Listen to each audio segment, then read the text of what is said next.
Hello everyone, Prime here, and I hope you're having a good day, because this is the second time that I'm trying to record this video, so hopefully there are no interruptions this time. Today we're going to be talking about Ulls, in fact about lore and all of that good stuff. If you think that sounds like a good stuff that you want to hear, and you're in the right place, and let's get into this. Okay, so Ullr, or Ullrus, among many other names. He has quite a lot of names, and there was no way I was going to go over all of those names, but yes, there's quite a few names, was described as being very beautiful, even for a man. His hall was called Udales, which actually it wasn't called Udales, it just meant Udales in Scandinavian, Old German. He was a skilled bowman, very handy with a shield, excellent at sailing, a very good skier, which is important, and we'll get back to that in a minute.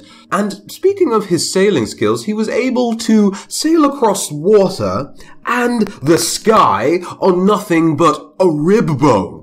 That sounds incredibly ludicrous. I don't know if this was thanks to magic, he was just that skilled, Odin was doing something special for him, a god was carrying the bone in and of itself, so it's a bit of the way it was just written. I don't know, but either way, Ull really does sound like a god, doesn't he? And of course, because he was a deity of so many things, he had so many symbols. Bows, arrows, arrowheads, hunting axes, hatchets, way trees, oath rings, walls, ice, snow, just to name a few of his many symbols.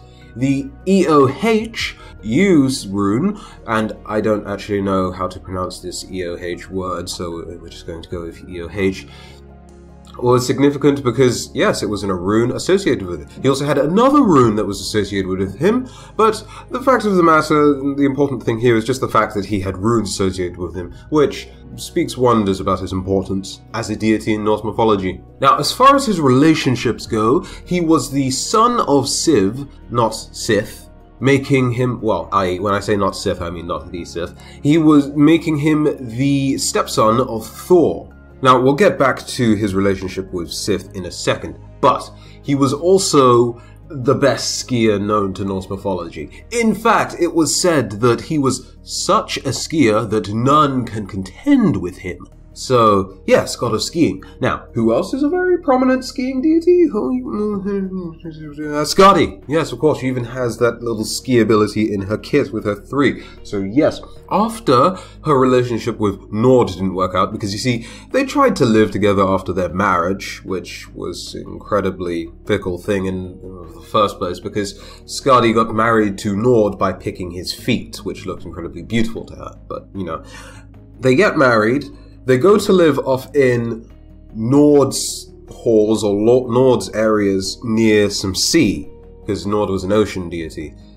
Skadi didn't like this time, so after a few weeks they then went to live in Thrymheim with Skadi's kind of hall or her location.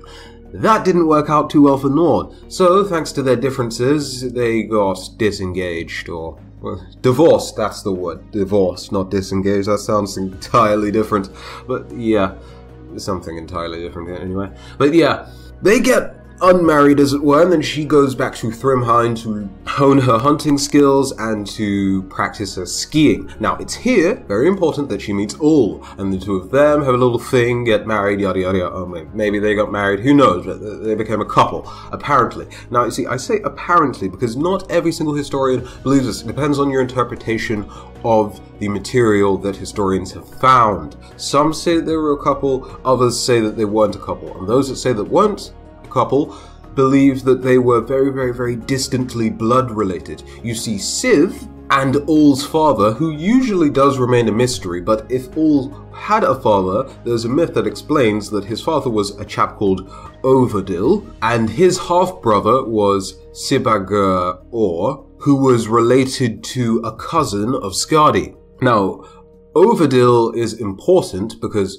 Overdil was the greatest archer alive, and so Ull followed in his footsteps, so it's quite important to see how, you know, Ull got his inspirations from, at least one aspect of him. Now, another important part of Ull's, so yeah, I don't know what you guys prefer, so let me know, do you prefer Ull being related to Skadi in some way, or do you prefer them to actually being a relationship? Or, third option here, do you prefer them to be related in some way, not knowing it, but or being fully aware of it, but still hooking up and having a relationship. Let me know what you think, or if you know the exact answer, you know for a fact that it was a certain way, let me know that as well in the comment section. I don't know personally, so yes, would like to be enlightened. You guys are good at that.